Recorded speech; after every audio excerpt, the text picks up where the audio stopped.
여러분 안녕하십니까. MBN 뉴스 특보 이어가겠습니다. 헌법재판소가 박근혜 대통령에 대한 파면을 선고했습니다. 이제는 박근혜 전 대통령 신분, 자연인 박근혜로 돌아갔습니다. 이 얘기 이어가 보도록 하겠습니다. 먼저 오늘 있었던 헌법재판소의 박근혜 대통령에 대한 탄핵심판 선고부터 보시고 이어가 보도록 하겠습니다. 네, 저희가 준비가 되면 다시 들어보겠습니다. 결국 피청구인의 위헌 위법 행위는 국민의 신임을 배반한 것으로 헌법 수호의 관점에서 용납될 수 없는 중대한 법 위배 행위라고 보아야 합니다. 피청구인의 법 위배 행위가 헌법 질서에 미치는 부정적 영향과 파급 효과가 중대하므로 피청구인을 파면함으로써 얻는 헌법 수호의 이익이 압도적으로 크다고 할 것입니다. 이에 재판관 전원의 일치된 의견으로 주문을 선고합니다. 주문, 피청구인 대통령 박근혜를 파면한다. 네, 들으신 것처럼 박근혜 대통령에 대한 파면을 헌법재판소가 공식 선고를 했습니다.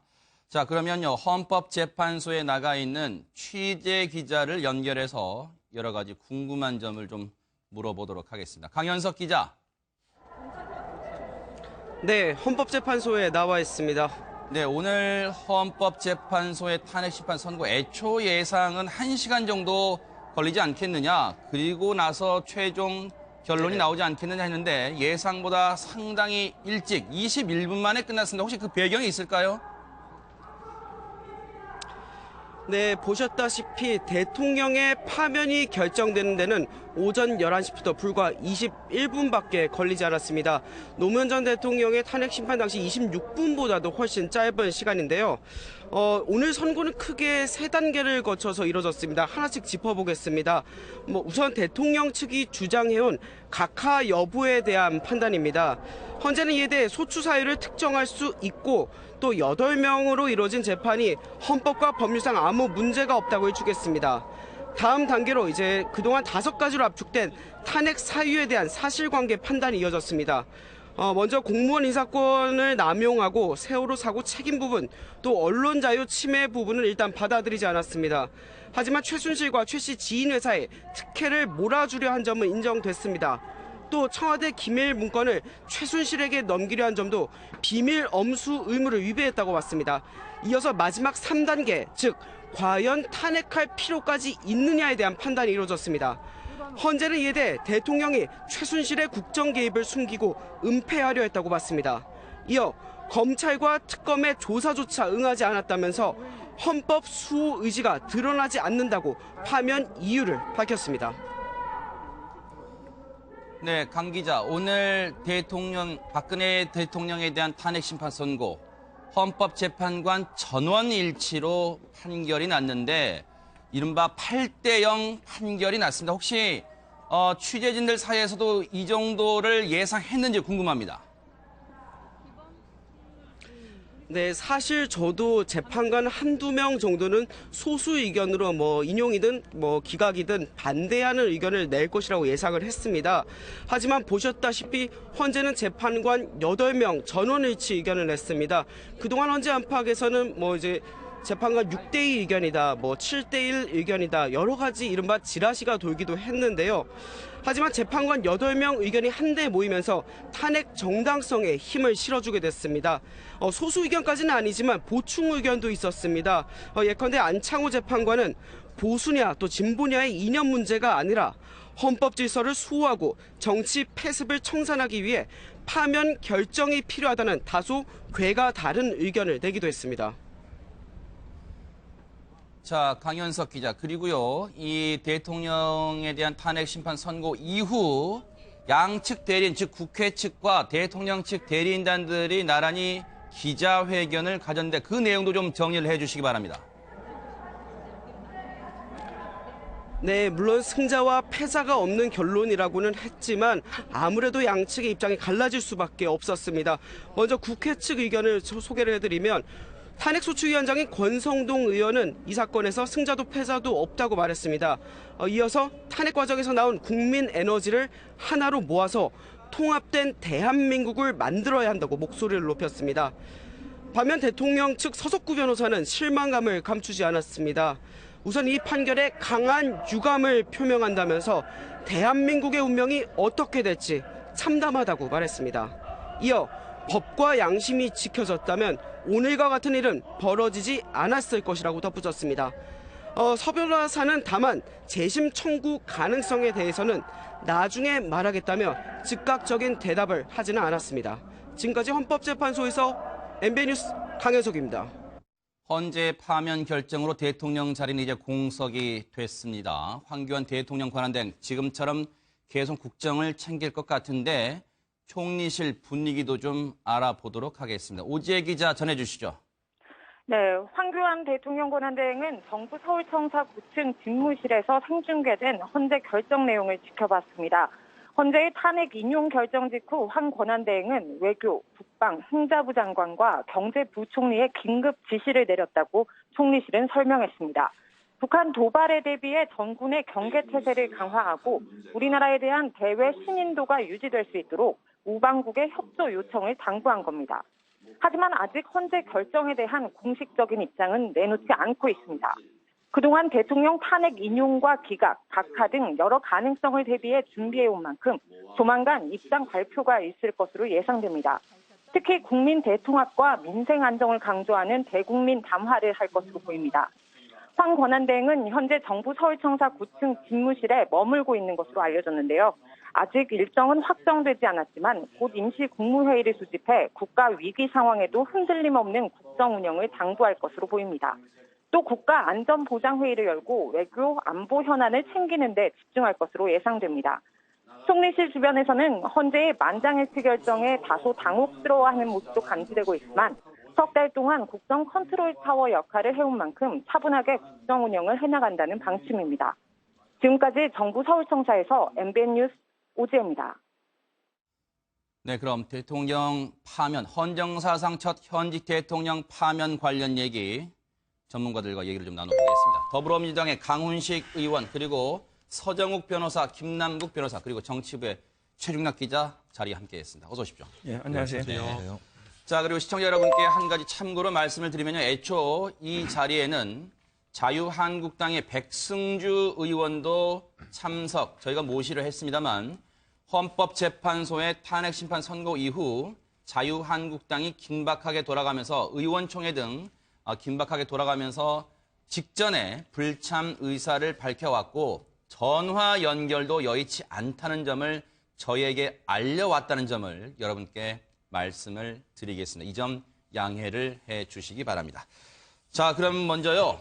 최중락 기자. 네. 앞서 저희가 뭐 여러 가지 얘기를 했습니다만 자, 헌재의 파면 선고가 있고 나서부터 박근혜 전 대통령이라는 표현을 썼고 이제는 자연인으로 돌아갔습니다. 네. 네.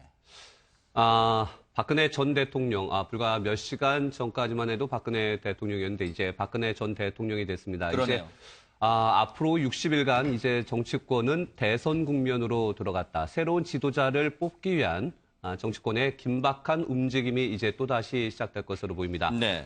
오늘 아침 청와대에서는 한광욱 비서실장 주재로 예정돼 있던 수석 비서관 회의가 열렸습니다. 아하, 네. 수석 비서관 회의에서는 일말에 그래도 좀 기대감이 있었고 박근혜 대통령 스스로 법적으로 잘못한 부분이 드러나지 않았기 때문에 네. 탄핵이 기각될 것으로 많은 기대를 하고 있었습니다. 네네. 한편에서는 또 탄핵이 인용될 가능성도 있기 때문에 탄핵이 인용된다면 박근혜 전 대통령이 어떤 모습으로 또 청와대를 떠날지, 네. 언제 떠날지, 그리고 어디로 떠날지 네. 이 부분과 관련해서도 좀 논의가 있었던 것으로 보입니다. 네. 또 일각에서는 박근혜 전 대통령이 탄핵이 된 마당에 참모진도 책임을 져야 되는 것 아니냐 네. 이런 얘기도 나왔던 것으로 전해지고 있습니다. 네. 그래서 가장 측근에서 모셨던 한광욱 대통령 비서실장이 네. 사의를 표명할 가능성이 현재 점쳐지고 있고요. 하지만 다른 수석과 장관들은 앞으로 60일 동안 대통령이 거의 시에 또 대통령 권한대행을 어떻게 보면 직무를 보좌해야 되고 네. 앞으로 또 60일 동안 대한민국 호가 네. 안정된 모습으로 가기 위해서는 수석과 각부 장관들은 자리를 지키는 것이 좋겠다. 아하. 이런 의견도 엇갈렸던 것 같습니다. 아하, 네. 그럼 여기서요. 대통령 파면 선고 관련해서 좀 짚어보도록 하겠습니다. 김남국 변호사님. 네. 헌법재판소가 탄핵 심판 쟁점을 삼은 것은 5가지인데 오늘 조목조목 그 이유를 밝혔는데 일단 구체적으로 일단 받아들인 부분과 받아들이지 않은 부분, 이 부분을 혹시 좀 정리를 해볼까요? 어떤 부분이었습니까? 네, 헌법재판소의 판결 이유를 보게 되면 네네. 굉장히 구체적이고 자세하게 판단을 했습니다. 네네. 아마 이제 처음부터 많은 국민들이 판결문 읽는 것을 다 들으셨을 텐데요. 네네. 처음에는 인용되지 않은 부분이 있었기 때문에 조금 네. 긴장을 하셨던 분들도 있었을 것으로 생각이 됩니다. 네. 일단 우선 이정미 재판관은 각하 사유에 대해서 먼저 살펴봤습니다. 네. 각하 사유와 관련해서는 피청구인 측에서 주장한 내용 5가지 사유에 대해서 전부 다 사유가 되지 않는다라고 이야기를 했는데요. 네. 대표적인 사유를 보게 되면 8인 체제의 헌법재판관들이 선고를 하는 것이 위헌이 아니냐라는 이야기를 했었는데 네. 이 부분과 관련해서는 뭐 공정한 재판을 침해받을 권리는 침해가 된다라는 부분은 일정 부분 인정을 했지만 네. 그러나 헌법재판소법에서 전부 다 8인 재판관과 6인에 의해서 재판을 할 수 있다라고 했기 때문에 네. 위헌이 아니다라고 했고 그다음에 이제 피청구인 측에서 가장 이제 여러 차례 뭐 광장에서도 주장한 그 섞어찌개라고 한 부분. 그러니까 탄핵 소추안 네. 사유 하나하나를 의결마다 전부 다 해야 되고 네. 그다음에 국회에서 조사하는 어떤 절차를 거치지 않았다라는 부분을 들어서 각하를 주장을 했었는데 이 부분에서도 역시 국회의 의결권이나 네. 국회법을 위반한 바가 없기 때문에 이 부분도 각하 사유가 안 된다라고 해서 네. 하나하나 그러니까 피청구인 그러네요. 측에서 전부 다 각하 사유를 주장한 네. 그 5가지를 전부 다 들면서 네. 인정을 하지 않았습니다. 네. 그리고 이제 그 여러 가지 이제 탄핵 사유를 앞서 강일원 재판관이 5가지로 분류를 했는데요. 네네. 5가지 중에서 3가지는 인정하지 않았습니다. 네. 첫 번째는 국민주권주의 위반과 공무원 임명권을 위반했느냐 여부와 네네. 관련해서는 위반하지 않았다. 그러니까 박근혜 대통령이 노태강 국장이라든지 진 과장이라든지 네네. 이 부분과 관련해서 해임한 사실은 인정되지만 네. 그 해임한 것이 박근혜 대통령이 가지고 있는 재량을 넘어서서까지 네. 위법한 또는 최순실을 위한 어떤 네. 해임이다라고 평가를 하지 않아서 이 부분은 네. 인정을 하지 않았습니다. 네네. 그다음에 이제 언론 자유 침해와 관련해서도 세월호 2015년도에 있었던 그 문건 유출 사건과 관련해서 네네. 보도를 한 그 세계일보의 어떤 그 사장과 네. 그다음에 실제 보도한 어떤 그런 사람들에 대해서 인사 조치를 했다라고 했는데 네. 이 부분과 관련해서 세월호 사장은 진술을 하긴 했지만 네. 박근혜 대통령이 구체적으로 지시를 했다라거나 또는 개입한 사실이 인정되지 않아서 이 부분도 인정하지 않았습니다. 네네. 그다음에 이제 3번째는 생명권 침해와 관련된 좀 부분인데요. 간략하게 정리해 볼까요? 예, 생명권 침해와 관련된 부분인데 이 부분도 성실 의무가 굉장히 추상적인 개념이기 때문에 인정할 네네. 수 없다라고 했고 결국 궁극적으로 인정한 것은 그 박근혜 대통령이 권한 남용과 관련해서 K스포츠 네. 재단과 미르 재단에 직접적으로 개입을 해서 최순실 씨의 이득을 얻는 데에 도움을 줬다. 네. 이 부분을 인정한 사실이 있습니다. 자, 여기 지금 이 자리에는 더불어민주당 강훈식 의원이 나와 계신데 좀 여쭤보겠습니다. 지금 앞서도 안국역 상황을 저희가 현장 그림을 좀 보여드렸습니다만은 좀 가정법이라서 좀 곤란한 질문일 수 있겠습니다. 만약에 오늘 탄핵 심판 선고에서 기각 결정이 나왔다면 더불어민주당 비롯한 야당은 어떻게 했을지 궁금해집니다.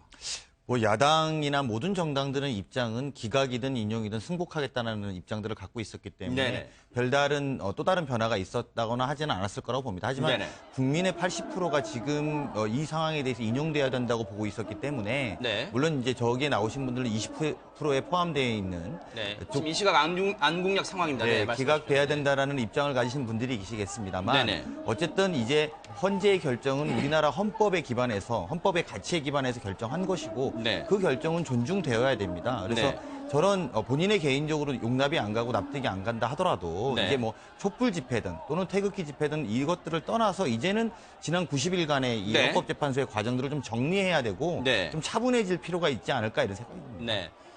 오늘 헌법재판소의 탄핵 심판 선고가 있은 직후 바로 자유한국당은 의원총회 등을 소집했는데 임명진 비대위원장도 기자회견을 통해서 입장을 밝혔습니다. 들어보고 최중락 기자에게 질문을 좀 드려보도록 하겠습니다.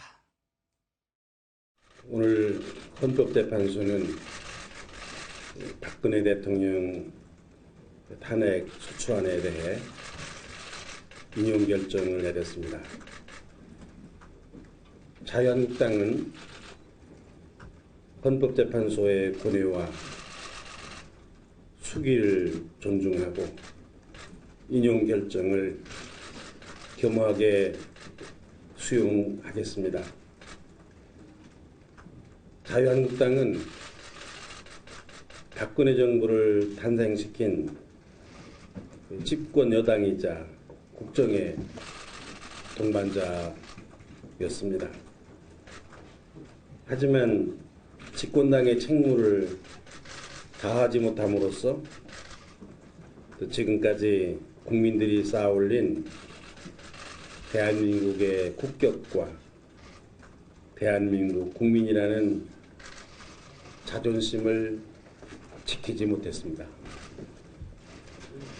자유한국당은 대통령 탄핵 인용이라는 헌법재판소의 결정에 대한 책임을 통감합니다.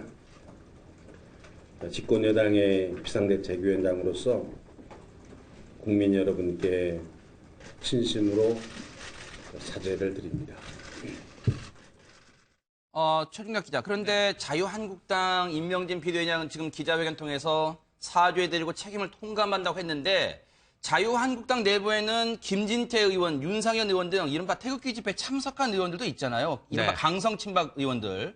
갈등이 생길 우려는 없습니까? 일단 자유한국당은 탄핵이 됐을 때는 새누리당이었죠. 네. 지금은 이제 비상대책위원회를 꾸리면서 이제 자유한국당이 됐는데, 네. 90여 석 가운데 탄핵 찬성, 그러니까 국회에서 탄핵을 찬성한 의원이 234명입니다. 그랬죠. 그러니까 현재 자유한국당 내에서는 30여 명이 탄핵에 일단 찬성을 했다라는 얘기입니다. 네. 그렇기 때문에 나머지 60여 명이 그래도 여전히 친박계 의원으로 분리가 되고 있는데 네네. 그 가운데서도 강성 친박으로 불리는 지금 말씀하셨던 윤상현 의원과 몇몇 의원들은 계속해서 이제 김진태 의원들을 포함해서 태극기 집회에 참석하지 않았습니까?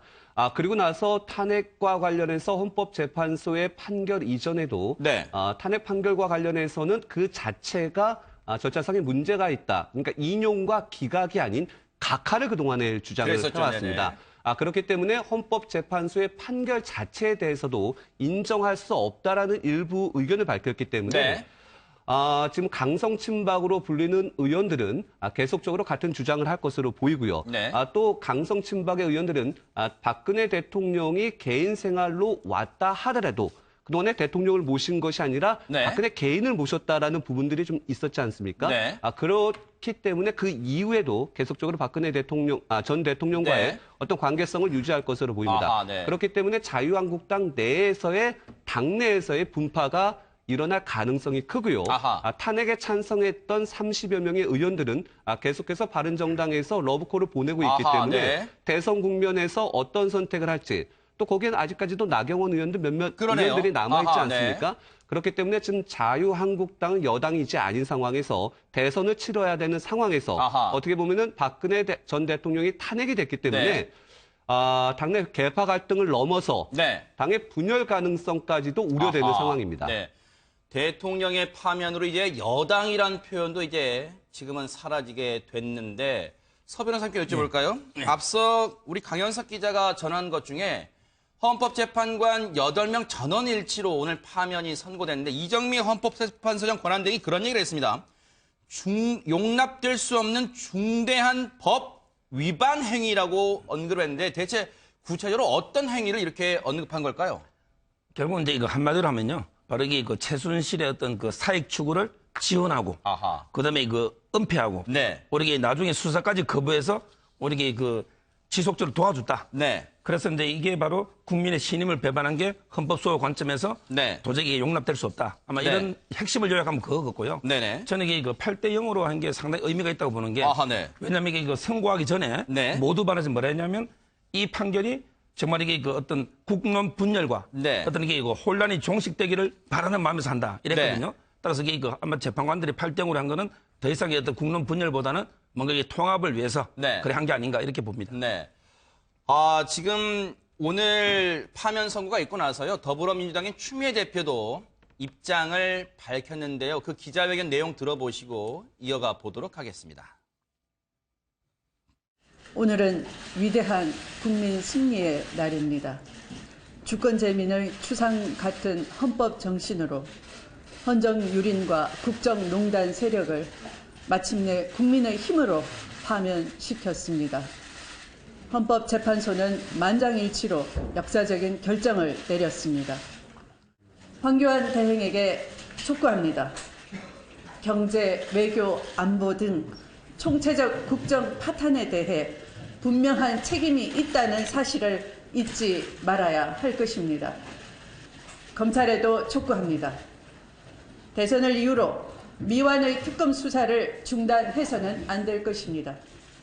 특히 유신 시절부터 이어온 최순실 일가의 부정축제에 대해 국민이 납득할 수 있는 철저한 수사가 이루어져야 할 것입니다.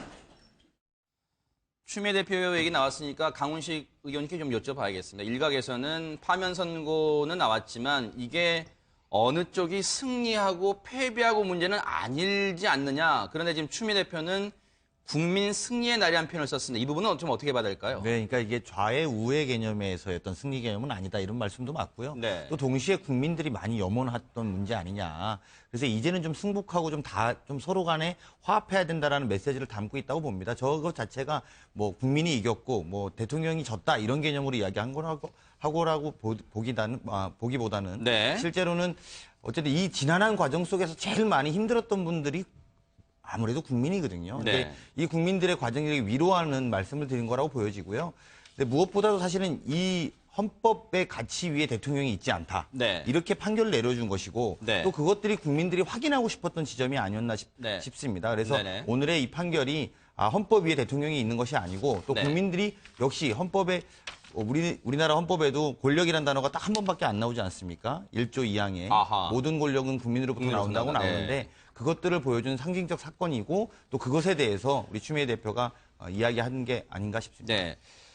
박근혜 전 대통령 이제 제가 여러 차례 말씀드립니다만 자연인 신분입니다. 어떻게 신분이 달라졌는가 저희가 좀 정리를 해봤습니다. 결정 즉시 대통령직에서 파면이 돼서 지금 자연인 신분인데 전직 대통령에 대한 예우도 크게 축소가 될 수밖에 없다고 합니다.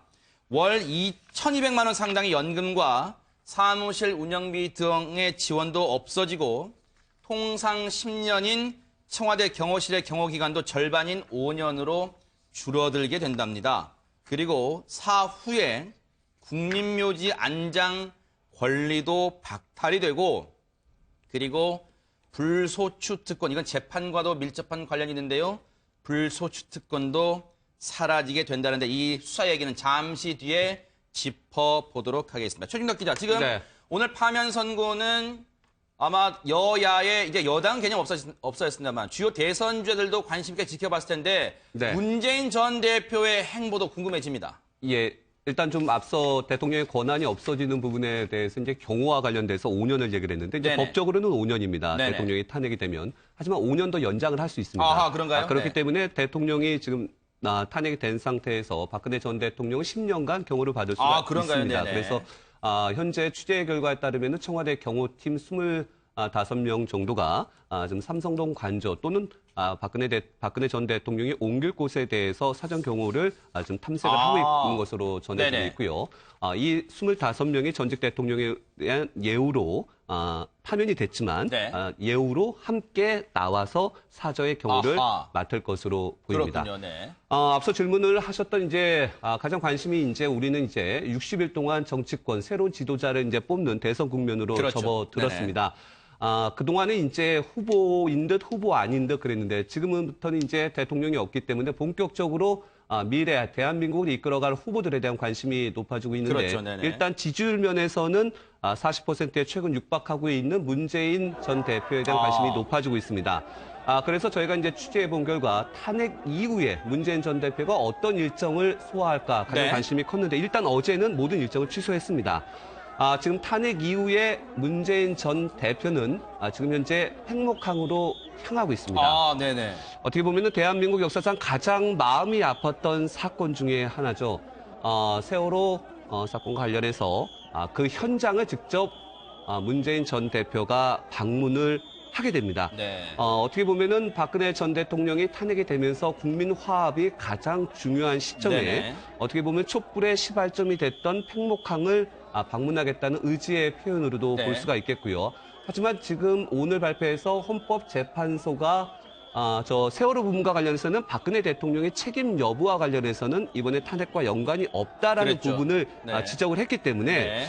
문재인 전 대표가 헌재의 탄핵 사유가 안 된 부분과 관련해서 팽목항을 방문을 한다. 아하. 이 부분과 관련해서는 또 정치적인 쟁점이 될 가능성도 네. 없지 않아 있어는 보입니다. 네. 자, 이렇게 되면요. 자연인 박근혜가 되면서, 박근혜 전 대통령 되면서, 김남국 변호사님, 이제 검찰의 수사가 과연 어떻게 진행이 될지에도 관심이 쏠릴 것 같은데, 지금 일부 보도나 지금 온라인상에서 전해지는 얘기로는 검찰이 박 전 대통령에 대해서 체포영장 집행 가능성도 나오고 있다 이런 말 나오는데 실제 그럴 가능성이 얼마나 됩니까? 그럴 가능성도 굉장히 높아 보입니다. 그런가요? 물론 일각에서는 검찰의 수사가 네. 대선 60일 동안의 짧은 기간의 대선에 상당한 영향을 줄 우려가 있기 때문에 대선 이후로 연기해야 되는 것이 아니냐라는 그 이야기가 있지만 오히려 검찰 입장에서 네. 대선을 고려해서 정치적인 어떤 일정을 고려해서 수사를 한다는 것 자체가 네. 검찰이 정치적인 영향을 받는 것이 아니냐라는 원론적인 비판에 휩싸이게 될 것으로 아하, 생각이 됩니다. 네. 그리고 더욱이 그다음에 지금 이 대선이라고 하는 것이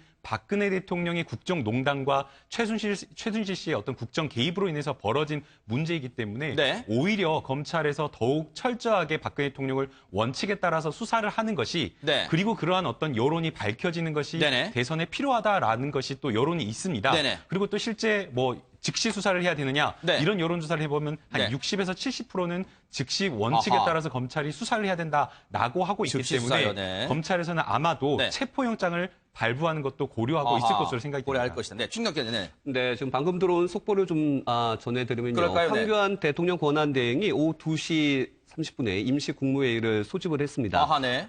왜 관심이 들 수밖에 없냐면은 앞으로 이제 60일간의 대선 일정을 황교안 대통령 권한대행이 정하기로 돼 있습니다. 아하, 네. 그러니까 50일 전에 대통령 선거 일정을 정해야 되는데 그렇게 될 경우에는 이제 50일 전이 4월 29일부터 5월 9일까지 60일간을 꽉 채우면 5월 9일입니다. 그러네요. 그렇기 때문에 이제 5월 초 같은 경우는 석가탄신일, 노동절, 어린이날이 있기 때문에 연휴와 낀 날은 선거 투표일과 연관되기 때문에 잘 정하지는 않습니다. 그렇군요. 그렇기 때문에 5월 9일 가능성이 높아지는 이유는 우리가 일반 선거를 치를 때는 대통령 선거는 12월 셋째 주 수요일에 치르기로 돼 있는데 대통령 거릿이 이루어지는 보궐선거와 관련해서는 구체적인 요일이 정해져 있지 않습니다. 네. 그렇기 때문에 5월 9일 화요일 가능성이 높고요. 네. 월요일을 하지 않는 이유는 연휴이기 때문에 아하. 일요일 날 쉬고 또 월요일 날 투표를 하면은 사람들이 그냥 연휴하고 투표 안 가고 놀러 갈 수 있기 아하, 때문에 네. 월요일이나 금요일은 잘 또 투표 날로 정하지 않습니다. 그렇군요, 네. 그렇기 때문에 5월 9일 가능성이 가장 높은데요. 네. 황교안 대통령 권한 대행이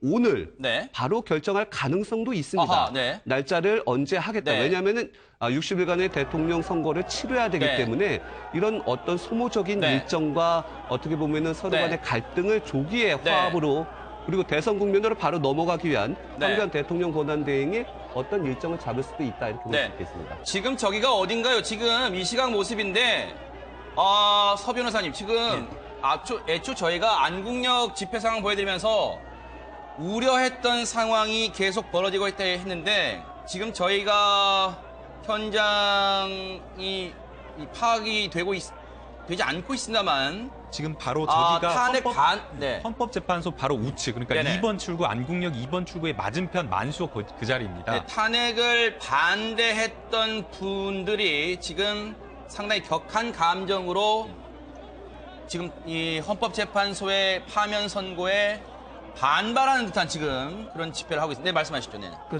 어차피 이게 솔로몬의 그 판결처럼요. 네. 양쪽을 이게 다 만족시킬 수 있는 명판결은 어차피 불가능해요.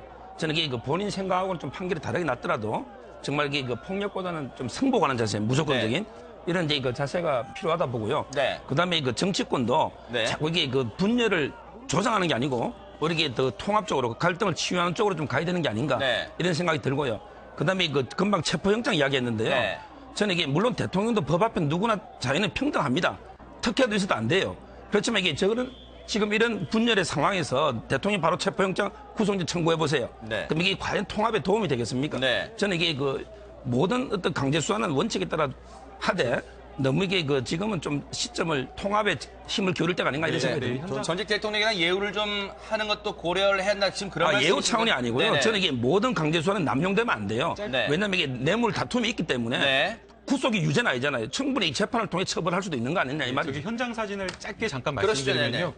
바로 이제 안국역 2번 출구로 나가서 한 100m 정도 가면 바로 헌법재판소가 있는데요. 네. 지금 방금 만속이라고 나오는 자리가 네. 헌법재판소를 정문으로 두고 우측에, 그러니까 헌법재판소 우측에 역쪽, 안국역 쪽으로 가는 자리입니다. 네. 근데 지금 보게 되면 안국역 그 만속 2층에서 네. 어떤 남성들이 이렇게 이제 여러 명이 이게 대치하는 상황을 보였는데요. 네. 그중 이제 한 남성이 이제 삼각대 카메라를 들고 이제 막 던지는 모습을 보였는데 네. 아마도 태극기 집회에 집회 참여 중 한 명이 네. 취재하는 기자를 상대로 네. 취재를 하지 말라는 어떤 그런 항의 표시 차원에서 지금 저렇게 하는 것으로 보이는데요. 네. 사실상 언론이라고 하는 것은 이 사안 자체, 현상 자체를 네. 객관적으로 공정하게 보도하는 그런 어떤 사람들인데 네. 그런 사람들을 대상으로 해서 저렇게 폭력을 행사하는 건 좀 상가해야 된다라고 생각이 네네. 듭니다. 강 의원님. 네. 예, 오늘 어쨌든 제일 중요한 것은 대통령이 이제 오늘 청와대에서 나오지 않겠습니까? 네. 그러면서 대통령의 입장을 말씀하시게 될 텐데 사실은 이제 대통령으로서 마지막 메시지, 즉 이제 전직 대통령이 되었습니다. 잠시 말씀 좀 죄송합니다. 죄송합니다. 우려했던 지금 상황이 나오고 있네요. 지금 상당히 격한 몸싸움이 경찰과 집회 참가자들이 몸싸움이 일어나면서 병원으로 지금 이송되는 분들 지금 아마 지금 구급차에 실려가는 모습인데요. 병원으로 이송되는 분들이 지금 있다는 속보가 들어와 있습니다. 네, 강 의원님 말씀 계속하시죠. 네, 네네. 대통령이 청와대를 떠나면서 박근혜 전 대통령이 청와대를 떠나면서 마지막 해야 될 메시지는 저분들에게 이제 그만해도 된다라고 말씀해야 되는 겁니다. 저분들이 저렇게 격양돼 있는 모습들은 아직 대통령의 메시지가 없기 때문에 그렇다고 저는 생각이 드는데요. 이제는 촛불 집회든 태극기 집회든 모든 것들을 좀 제자리로 돌리기 위해서 박근혜 전 대통령의 마지막 메시지에 뭐 예를 들면 저는 뭐 그럴 리는 없을 거라 봅니다만 불만이 있다거나 뭐 동의할 수 없다거나 이런 식으로 하면 저런 것들이 더 격화되고 저렇게 분노한 민중들이 더 네.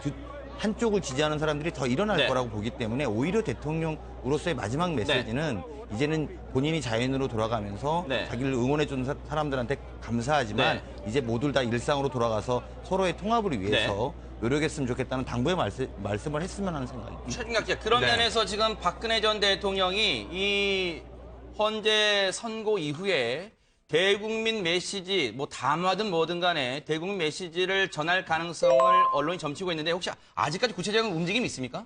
지금 강 의원께서 얘기하셨듯이 박근혜 대통령이 과연 이제 입장을 얘기할 것인가 이 부분도 이제 언론의 초미의 관심사였습니다. 그렇죠, 그래서 일각에서는 탄핵 판결 이전에 청와대 입장이 좀 나왔으면, 그러니까 승복한다.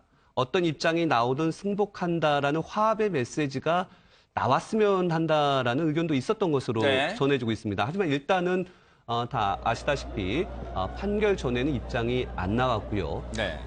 청와대 취재 결과에 따르면은 만약에 기각이 됐을 경우에는 박근혜 전 대통령이 즉각적으로 이제 회의를 소집을 하고 회의를 소집하는 가운데 국민 화합을 강조할 것으로 전해졌습니다. 하지만 반대로 이제 인용이 됐기 때문에 인용된 상황에서 박근혜 전 대통령이 직접 TV나 화면에 나오는 것은 옳지 않을 수 있다라는 내부 의견이 컸던 것으로 전해지고 있고요.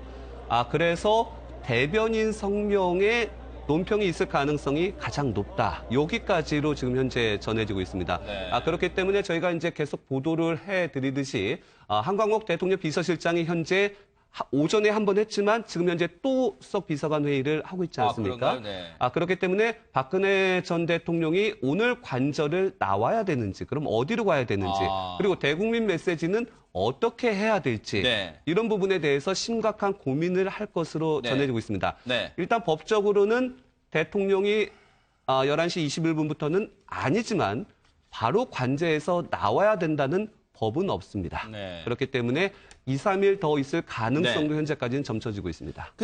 김 변호사님, 이게 헌정사상 처음 있는 현직 대통령 파면이기 때문에 조금 전에 최진각 때 설명했습니다만 구체적인 법률 근거가 없다 보니까 조금 전에 이 박 전 대통령의 메시지를 청와대 대변인을 통해서 만약에 한다면 그것도 정말 적절한 건지 이런 얘기도 좀 나올 것 같긴 합니다. 그런 논란이 있을 수도 있지만 네네. 그러나 마지막에 탄핵까지 당해서 네. 이제 청와대를 떠나서 이제 사실은 삼성동 자택으로 돌아가는 대통령에게 그것까지 정말 직권 남용 아니냐라고 하면서 네. 박근혜 대통령의 책임 범위를 넘어서는 것이니까 비서진의 그런 대변인 성명까지 안 된다라고 하기에는 조금 너무 가혹한 것 같습니다. 네. 그래서 이제 그 부분 같은 경우에는 박근혜 대통령이 직접 하는 것이 조금 부적절하고 좀 어렵다라고 생각이 된다면 네.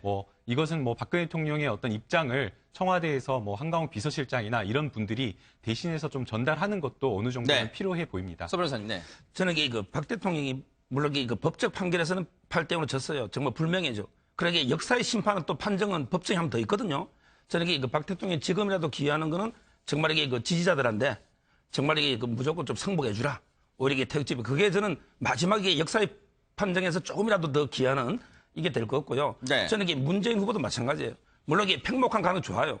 근데 저라면 올해 태극기 집회 가시는 물론 분위기상 그건 안 하더라도 저는 뭔가 좀 통합의 행보를 네. 자꾸 분열보다는 그게 네. 중요한 것 같습니다. 네. 아마 제가 볼 때 문재인 대표가 오늘 팽목항을 간다면 그것은 분열을 시작하기 위한 거라고 하기보다는 여기 오늘 헌법재판소의 맥락에서 보면 안타까운 일이지만 이것 때문에 대통령을 탄핵할 수는 없다. 이제 이런 내용들이 있지 않습니까? 그건 무슨 말이냐면 세월호로 인해서 자식을 잃은 분들한테 위로의 말은 했으나 이걸로 대통령을 탄핵할 수 없다라고 한 그 지점이 아마 조금 이제 문재인 대표 입장에서 위로라고 할까요? 이런 걸 하고 싶어서 팽목항을 간 것이지 이걸 또 어떤 태극기 집회와 촛불 집회의 어떤 끝에서 촛불 집회를 시작했던 팽목항 이렇게 관점으로 양극단으로도 분열을 만들기 위해서 갔다고 하긴 좀 어렵다고 봅니다. 왜냐하면 네. 지금은 대선 주자뿐만 아니라 모든 정치권이 통합의 리더십, 통합의 지도자가 누가 돼야 되는 것인가? 그리고 또 어떻게 하면 국민 마음을 좀 더 안고 갈 수 있을까 하는 것을 고민해야 될 시점이지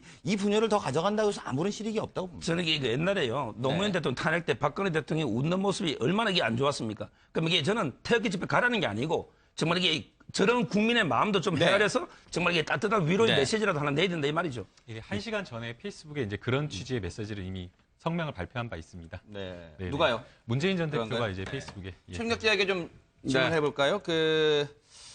박근혜 전 대통령 글쎄요, 아픈 역사를 또 아픈 과거를 갖고 있잖아요. 두 부모를 흉탄에 잃고 네. 그리고 그런 아픈 역사도 갖고 있지만 또 대한민국 최초의 여성 대통령이라는 수식으로 화려하게 대통령 자리에 올랐지만 또 헌정사상 첫 현직 대통령 파면이라는 불명예도 안게 됐습니다. 네, 지금 어떻게 보면은 박근혜 전 대통령이 청와대를 이제 2번을 떠나게 되는데 이 2번 떠나는 모습이 다 좋지 않게 떠나게 됐습니다. 박정희 전 대통령이 사례가 되고 나서 이제 청와대를 떠날 수밖에 이후에. 없었고요. 이번에도 본인이 이제 임기를 채우지 못하고 탄핵, 즉 파면이 되면서 청와대를 떠날 수밖에 없게 됐습니다. 그러네요.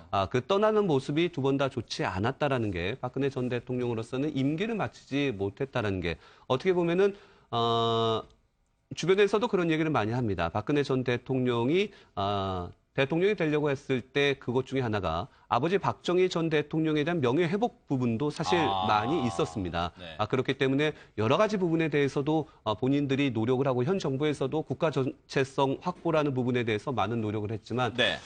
그 부분들을 다 완성을 시키지 못하고 일단은 청와대를 네. 떠나게 됐고요. 앞서 박근혜 전 대통령의 예우 중에서도 보셨지만 이렇게 국립현충원에 이제 안장을 만약에 돌아가시고 난다면 네. 안장을 할 수가 없습니다. 그래요. 네. 즉 무슨 얘기냐면은 박정희 전 대통령과 부녀지간에 대통령을 했지만 같은 현충원에서는 모실 수가 없게 됐다는 얘기입니다. 네네. 이 부분도 나중에 박근혜 전 대통령이 네. 이후의 모습이긴 하지만 네. 지금 경호와 경비를 빼고는 네. 모든 전직 대통령으로서의 예우나 이런 부분들이 모두 이제 네, 사라졌다 이렇게 사라지니까, 보면 되고요. 네.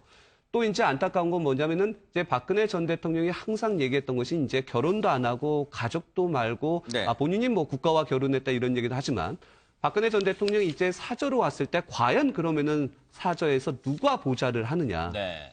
이 부분과 관련해서도 네네. 청와대에서는 이제 몇 명이 사표를 쓰고 나오겠지만 네. 우리가 이른바 얘기하는 문고리 3인방. 3인방도 뭐 정호성 전 비서관도 네. 자기가 이제 나오게 되면 네. 박근혜 전 대통령을 모시겠다 이런 얘기를 하지만 네. 그 3인방의 모습이 국민적 감정으로 봤을 때는 좋지 않기 때문에 네. 이런 모습도 봤을 때는 과연 박근혜 전 대통령의 주변에 누가 남아서 네. 같이 또 정치 일정을 해나갈지 네. 이 부분도 어떻게 보면은 좀 약간 네. 어두운 면이 없지 않아 있다 이렇게 볼 수 있습니다. 강 의원님, 네. 박근혜 전 대통령의 40년 직위인 최순실 씨가 오늘 재판을 받았는데 재판을 받는 과정, 재판정에서 박근혜 전 대통령의 파면 소식을 변호인을 통해서 들었답니다. 듣고 나서 별다른 말은 안 했는데 간간히 목이 타는 듯 물을 몇 모금씩 마셨답니다. 그러면서 법정 뒷면에 걸린 시계를 간간히 쳐다봤답니다. 박근혜 전 대통령 지금 속내 여러 가지 생각이 들 겁니다만 결과론이긴 합니다만 돌이켜보면 세 차례 있었던 대국민 담화가 오히려 역풍을 불렀다 이렇게 볼 수 있을까요? 어떻습니까? 국민 감정을 자극했다 볼 수 있을까요? 어떻습니까? 네, 저는 뭐 세 차례의 대국민 담화가 오히려 굉장히 국민의 감정을 불러일을 뿐만 아니라 이게 다 거짓말로 드러났던 지점들이 있는 거잖아요. 그래서 예를 들면 1차 담화 때는 청와대 보좌 체계가 다 완비된 다음에 최순실의 도움은 받지 않았다. 네. 이렇게 이야기했고 2차 담화 때는 검찰의 수사에 적극적으로 임하겠다. 심지어 특검에도 나가겠다. 이런 입장을 네. 밝혔는데 또 나오지 않았고. 근데 1월 1일 간담회 때는 완전히 나를 엮은 것이다. 이렇게 표현하셨어요. 네. 근데 박근혜 대통령이 이렇게 말씀하신 거에 비하면 아무것도 진행되지 않았고 오늘 또 헌법재판소가 그런 부분에 또 말을 같이 포함시켜서 이야기하지 않습니까? 네. 특검이나 검찰로부터 조사를 받지 않았다라는 것이고요. 근데 이런 부분에 있어서 사실은 좀 최순실 씨가 지금까지 검찰의 조사라든지 재판에 비협조적인데 저는 이 부분에 대해서 오늘 이제 본인의 40년 지기인 대통령이 파면이 됐다라는 이야기를 들었으면 네. 지금이라도 국민 앞에 명명백백하게 본인이 밝히고 그리고 본인의 입장에서 정확하게 자기가 잘못한 것에 대해서 시인하는 그런 자세로 재판에 임하는 것이 마지막 박근혜 대통령을 오래 도운 사람으로서 박근혜 대통령에 대한 마지막 도리가 아닌가 이런 생각이 듭니다. 네. 김 변호사님 혹시 관심은요. 예. 이제 특검이 미완으로 끝났던 청와대 압수수색이 과연 이루어질 수 있겠느냐. 이제 특검이 아니라 검찰로 넘어갔습니다만 공이. 검찰이 과연 청와대 압수수색을 할 수 있겠느냐. 여기도 관심이 쏠릴 것 같습니다. 그러나 쉽지는 않아 보입니다. 아하. 검찰에서 뭐 청와대 압수수색 필요성이나 이런 부분은 이미 특검에서 이야기를 한 바가 있기 때문에 네네.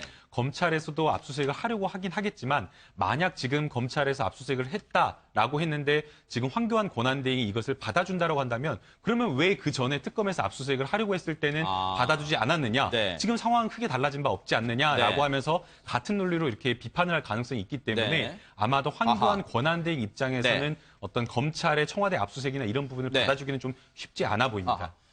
최진락 기자, 지금 네. 황교안 대행, 혹시 뭐 하시고 싶었던 말씀이 있으세요? 지금 이제 앞서 이제 저희들이 얘기했던 그 문재인 전 대표의 팽목함과 관련해서 이제 좀 입장이 나왔습니다. 네네. 왜 이제 문 전 대표가 탄핵 이후에 첫 일정으로 팽목항을 갔냐 이런 부분에 궁금하네요. 대해서 네. 이제 궁금했는데 문재인 전 대표 측은 이렇게 얘기를 했습니다. 팽목항이 바로 새로운 희망이 시작돼야 되는 곳이다. 네. 팽목항에 현재 그 아이를 기다리는 부모님이 이 순간 가장 따뜻한 위로가 필요한 사람이다. 네. 어떻게 보면은 촛불과 탄핵 모두 세월호 참사에서 시작이 됐다. 이제 그 시작된 부분에서 새로운 희망을 찾아야 된다. 이것이 바로 이제 문재인 전 대표 측의 네. 팽목항을 찾는 메시지, 그러니까 입장이었고요. 네. 문재인 전 대표는 팽목항에서 이제 하룻밤을 머문 뒤에 그럼 또 내일은 어디로 갈까 네. 관심이 모아지는데 본격적으로 대선 국면에 들어갔기 때문에 민주당은 첫 번째 선거 일정이 바로 광주입니다. 호남입니다. 네네. 그래서 문재인 전 대표는 바로 내일 광주로 다가가서 본격적인 네. 대선 행보 준비를 네. 할 것으로 보입니다. 앞서 그 황교안 대통령 권한대행 얘기 나온 김에요. 오전에 추미애 대표가 기자회견에서 그런 얘기를 했습니다. 황교안 대통령 권한대행을 얘기하면서 총체적 국정 파탄에 대해 분명한 책임이 있다는 사실을 잊지 말아야 할 것이다. 스스로 물러날 것이 아니라면 과거 정부의 그릇된 외교안보 정책과 민생 포기 정책을 모두 동결할 것을 촉구한다. 한마디로 대선 나올 생각을 하지 말라 이런 얘기입니까? 네, 뭐 그런 내용도 포함되어 있을 테고요. 저는 저 부분의 이야기는 두 가지로 해석 가능하다고 네네. 봅니다. 사실 우리가 오늘 헌법재판소의 판결이 있었습니다만 3, 4일 전에 사드가 배치되지 않았습니까? 네네. 사실 전격적으로 배치가 됐다고 해도 과언이 아닌데요. 어떤 의미로 보면 이런 것들 굉장히 외교적으로 중요하고 이미 다음 정부, 오늘부터는 사실 아까 말씀하셨습니다만 대통령이 탄핵과 동시에 또 다른 대통령 선거가 시작된 거란 말입니다. 그렇다고 보면 현재로서 제1당은 이제 여당 야당이 없으니까요. 제1당의 당대표로서는 다음번 60일 이후에 중요한 외교적인 상황이나 아니면 국가의 어떤 중요한 의사결정 문제를 현재로 황교안 권한대행이 맡은 것처럼 보이나 그것들을 행사하기보다는 관리하고 또 본인이 실제로 좀 공정하게 이 대통령 선거 국면을 잘 이끌어 나가려는 이야기고요. 네. 동시에 그 부분에는 아까 우리 김명준 앵커께서 말씀하신 것처럼 대통령 나올 생각 아니라면 네. 공평하게 좀 관리해서 대선 국면을 안정적으로 잘 끌고 가자 네. 이런 제안이 있다고 봅니다. 근데 어쨌든 최능력 때 언론의 네. 관심은 황교안 대행이 대선에 나올지 여기에 이제 거기에 쏠릴 수밖에 없는 거 아닙니까? 일반적으로 봤을 때 이제 일반 대통령 선거라면 60일 이전에 이제 공직에서 물러나야 됩니다. 네. 그런데 이번에 같은 경우는 이제 중앙선관위에서 처음 있는 일 아니겠습니까? 그러니까요, 네. 그럼 60일 전에 선거 일어나면 오늘 당장 오늘 해야 되는 물러나야죠. 네. 그래서 중앙선관위에서 이제 결정을 내린 것은 30일 이전에는 아. 공직에서 물러나야 된다 이렇게 유권 해석을 내렸는데 네. 그렇기 때문에 황교안 대통령 권한대행을 포함해서 지금 어떻게 보면 각 지방자치단체장도 유력한 후보들이 있지 않습니까? 그러네요. 30일 이전에는 일단 공직에서는 벗어나야 됩니다. 그렇기 때문에 황교안 대통령 권한대행이 본인이 대통령 선거에 출마할지 여부를 결정할 시간은 아직까지 법적으로 봤을 때는 30일인가 그러네요. 남아 있다. 아하. 이렇게 볼 수가 있겠는데 한편으로 봤을 때는 본인이 예전에 대통령이 탄핵이 국회에서 통과가 됐을 때 네. 사표를 사의 표명을 했습니다. 아하, 네. 사의 표명을 해서 그때 이제 김병준 총리의 후보자 얘기까지도 그랬죠. 나왔지만 네네. 그게 이제 무산되면서 본인이 총리로서의 임기가 연장됐다고도 볼 수 있는 부분이 없지 않아 네. 있기 때문에 황교안 대통령 권한대행이 대통령의 탄핵 선고가 된 마당에 어떤 결정을 할지 네. 이제 본인이 책임을 져야 될 부분도 있을 거고요, 당연히. 네. 아니면은 이제 국정 운영을 남은 60일 동안 책임지고 가야 될지, 아니면 30일간 책임을 지고 대통령 후보로 출마를 해야 될지, 이제 본인은 네. 뭐 세 가지 결정이 남아 있다 이렇게 네. 볼 수 있습니다. 오늘 헌법재판소의 역사적인 결정이라고 해야 될까요? 현직 대통령 첫 파면 결정을 내렸습니다. 앞서도 말씀드렸지만요, 누가 이기고 누가 지는 그런 결과가 아닙니다. 이제는 국민 통합에 우리 모두가 신경과 힘을 쏟아야 될 때가 아닌가 그런 생각을 해봅니다. 뉴스톡보 여기서 마칩니다. 함께해 주신 여러분 고맙습니다.